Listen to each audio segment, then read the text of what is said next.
Hifdi TV. أعوذ بالله من الشيطان الرجيم بسم الله الرحمن الرحيم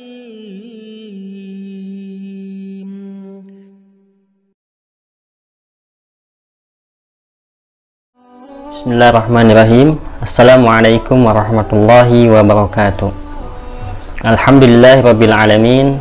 Wabihi nasta'inu ala umuri dunya waddin. Wassalatu wassalamu ala asrafil anbiya'i wal mursalin wa ala alihi wa ashabihi wa man tabi'ahum bi ihsanin ila yaumiddin. Kaum muslimin, sahabat sekalian semuanya dimanapun berada,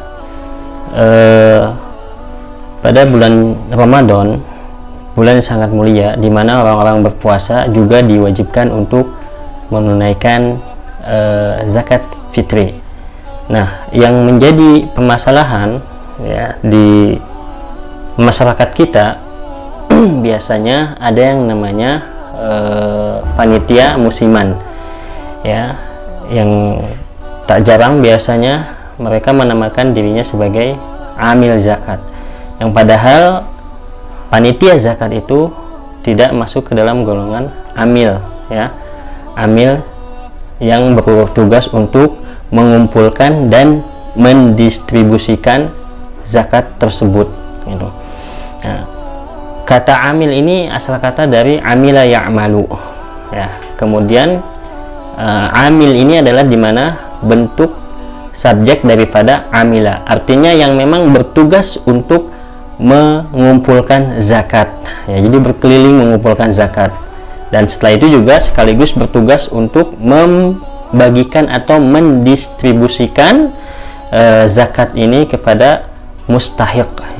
Nah, kami di sini mengutip sebuah referensi dari kitab Kifayatul Akhyar, ya. Di bagian ketiga di sini bahwasanya qala al-musannif rahimahullahu taala as-sinfus tsalis al-amil wa huwa alladhi ista'malahu al-imam ala akhdhi az-zakawat liyadfa'aha ila mustahiqiha kama amarahu Allah taala. Jadi amil itu adalah alladhi ista'malahu al-imam, orang yang dipekerjakan, ya, atau orang yang dipakai, ya, oleh imam atau penguasa, sultan, gitu ya. Dalam hal ini kaitannya pemerintah, ya. Ala akhdhiz zakawat liyadfa'aha ila mustahiqiha, untuk menyerahkan, ya, atau untuk dibayarkan, ya, zakatnya itu, ya, diberikan kepada mustahiqnya, gitu. Kama amarahullah ta'ala, sebagaimana yang telah diperintahkan oleh Allah subhanahu wa ta'ala. Nah, jadi kalau kita melihat dari definisi ini, ya, dengan kata ista'mala al-amil al-imam, gitu. Jadi kita menemukan, ya, amil itu dikaitkan dengan pekerjaan, amil itu dikaitkan dan dipekerjakan oleh imam atau penguasa, ya. Jadi orang yang ditunjuk langsung oleh penguasa secara resmi, gitu. Dari mulai misalkan pemerintah tingkat pusat, dalam hal ini misalkan menunjuk Departemen Agama, dan kemudian Departemen Agama mendirikan sebuah lembaga, ya, yang berupa Basnas, ya. Nah, kemudian nanti sampai ke tingkat pemerintah provinsi, daerah, kecamatan, dan seterusnya, gitu. Jadi ditunjuk langsung oleh pemerintah, gitu ya, resmi untuk menjadi amil, ya, memungut zakat dan serta mendistribusikannya, gitu. Jadi kalau panitia musiman tiap tahun itu adalah, ya, tidak masuk ke kategori amil zakat, karena memang tidak ditunjuk resmi oleh pemerintah. Kemudian fayazuzu lahu akhdhu zakati bi syartihi. Nah, amil ini dia boleh, gitu ya, mengambil zakat, ya, dengan syaratnya. Kenapa? Karena dalam mazhab Syafi'i li'annahu min jumlatin al-asnaf fil ayatil karimah. Karena amil ini masuk ke dalam bagian atau golongan 8 asnaf tadi ya, yang mana tercantum dalam ayat yang difirmankan oleh Allah Subhanahu wa taala.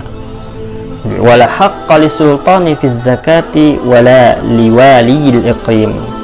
Dan seorang pemimpin atau penguasa sultan ya, itu tidak punya hak atau tidak berhak untuk mengambil zakat.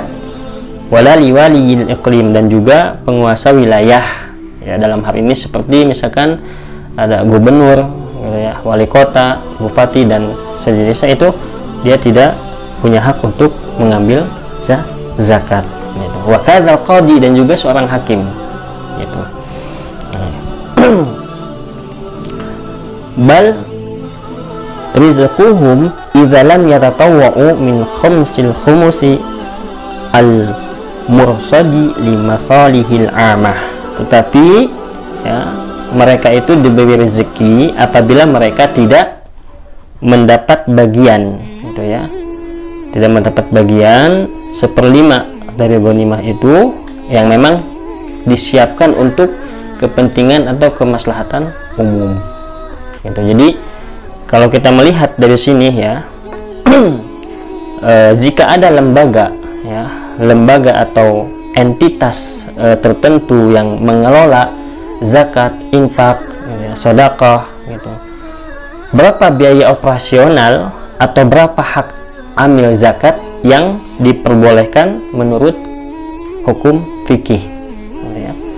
Jadi setelah kita menelaah ya, ketentuan atau kaidah dalam fikih muamalah, peraturan perundang-undangan ya, beserta komisi fatwa MUI, maka bisa disimpulkan bahwa hak amil zakat itu tidak boleh ya, melebihi 12,5% atau 1/8 dari total penerimaan zakat. Hal ini merujuk kepada beberapa hal. Yang pertama adalah bahwa hak amil itu adalah fee atas kinerjanya, yang merupakan fee atas kinerjanya yang dilakukan oleh amil, bukan berupa donasi atau bantuan kepada amil seperti haknya fakir miskin. Nah, oleh karena itu angka 12,5% atau 1/8 ini adalah ijtihad dari para ulama gitu ya, ijtihad dari para ulama bahwa angka ini dianggap sebagai wajar ya, sebagai fee atas kinerja atau kontribusi daripada amil tersebut, di mana tugas-tugas amil adalah mengumpulkan donasi, menyalurkan, mengelola, dan mendistribusikannya secara tepat ya, hingga donasi tersebut diterima oleh para mustahiq.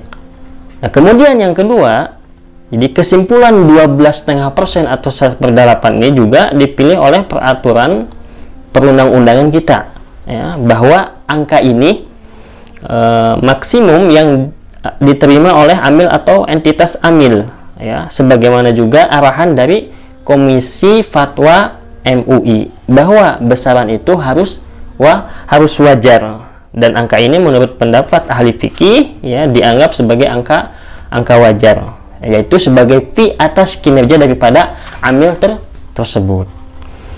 Nah, kemudian bagaimana syarat-syarat amil itu gitu ya. Di sini Syekh Al-Hisni menyebutkan wa min syartil amil ayyakuna faqihan fi babiz zakah. Jadi syarat amil itu adalah dia harus faqih, faham, cerdas, menguasai tentang fikih bab zakat ya. Gitu. Kenapa? Hatta ya'rifa ma yajibu minal mal wa qadaral wajib wal mustahiqqi min ghairihi, sehingga dia bisa mengetahui ya, harta, jenis harta yang wajib untuk dizakati, dan juga ukuran atau kadar daripada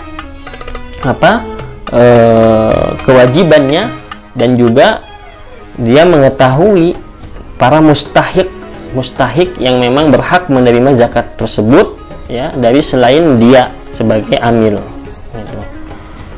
Nah, kemudian yang selanjutnya adalah wa ayyakuna aminan hurran. Seorang amil pun dia harus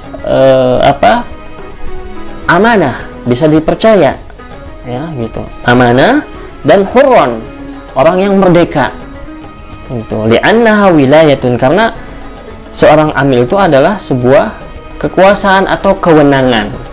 Maka dia harus selain amanah juga dia harus merdeka gitu. Maka fala yajuzu ayyakuna al-amil mamlukan wala fasiqan. Maka tidak mungkin seorang amil itu ya, tidak boleh dia seorang amil itu adalah seorang mamluk atau hamba atau budak, dan juga dia tidak fasik. Di sini dicontohkan maksudnya fasik itu adalah kasar bil khamri, ya, seperti orang peminum khamar ya, wal makasah, dan juga penarik upeti atau pemungut pajak ya gitu. Wa a'wanil zalamati, dan juga orang yang membantu orang-orang yang zalim. Nah, ini tidak boleh dijadikan sebagai amil atau ditunjuk sebagai amil gitu. Wa yustaratu ayyakuna musliman. Nah, kemudian selanjutnya syarat daripada amil itu adalah dia harus beragama muslim. Sebagaimana Allah Subhanahu wa taala berfirman, la tattakhidhu bitanatan min dunikum. Janganlah kalian mengambil mempercayai orang ya dari selain kalangan kalian. Bitana di sini maksudnya adalah orang yang dimintakan fatwa atau orang yang dipercayai gitu ya. Nah, ini tidak boleh selain daripada kaum muslim itu sendiri. Wa qala Umar radhiyallahu anhu la ta'manuhum wa qad khawwanahumullahu wa la tuqarribuhum wa qad ab'adahumullah. Jadi kata Umar, ya, janganlah kalian memberikan amanah atau kepercayaan kepada mereka, yaitu orang-orang non-muslim, orang kafir, wa qad khawwanahumullah, karena mereka itu adalah orang-orang yang dinilai khianat oleh Allah Subhanahu wa taala. Wa la tuqarribuhum, dan juga jangan mendekati mereka. Ya, karena Allah telah menjauhi mereka gitu. Nah, inilah kriteria daripada seorang amil zakat dan syarat-syaratnya ya, yang mana ini sudah menjadi tradisi ya, menjadi panitia tahunan gitu, yang pada dasarnya amil itu seharusnya ditunjuk oleh penguasa ya, pemerintah setempat gitu. Tidak dengan tidak dengan inisiatif dari DKM masjid gitu. Lalu pertanyaannya, apakah boleh gitu ya dengan inisiatif membentuk suatu kepanitiaan untuk memungut zakat, dalam hal ini adalah zakat fitri ya? Tentu sah-sah saja, boleh-boleh saja, bahkan itu bisa membantu. Tetapi di sini harus bisa membedakan secara hukum bahwasanya amil panitia zakat itu bukan amil zakat. Mereka hanya sekedar wakil atau kepanjangan tangan daripada muzaki, orang yang ingin menunaikan zakat ya. Demikian barangkali yang bisa disampaikan, semoga bermanfaat. Mohon maaf kurang lebihnya ya. Alhamdulillahirabbil alamin. Subhanakallahumma wa bihamdika asyhadu an la ilaha illa anta astaghfiruka wa atubu ilaik. Assalamualaikum warahmatullahi wabarakatuh.